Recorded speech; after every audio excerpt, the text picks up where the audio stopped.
नमस्कार हो सगळ्यांना. तर जळगावची पब्लिक काय म्हणता? तर आज आता रथोत्सव मित्रांनो. तर चला तर आपण जाणार आहोत आज गावात आणि रथोत्सव तुम्हाला दाखवणार.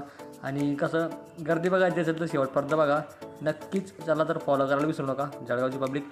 ओके, तर चला आपण आता गावात जाणार आहोत. पहिले आपण दौरा भाटका करूया थोडा. तर आपण आले त्या तलावावरती मित्रांनो की बघूया सनसाईट झाला नाही हो. तर काय आमचं सनसाईट झाला नाही तर आम्ही आता पुढे पुढे काय करणार?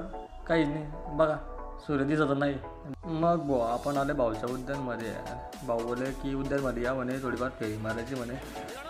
शेवट मग आले आपण रथ चौकात इथं म्हणजे बस चौकात आले आणि ते काहीच वेगळे कार्यक्रम चालू होते. बघा आपले वनवास नाचत होते मित्रांनो, एकदम खतरनाक आणि जल्लोष मित्रांनो. ते बघा गर्दी म्हणे आपल्याला रथासमोर आली आणि डायरेक्ट भाऊ केळी फेकली वरतून. आपले केळी घेऊन आपण हातामध्ये डायरेक्ट जय घोषणा आपण जय श्रीराम बोलले. बघ सगळ्यांनी जय श्रीराम.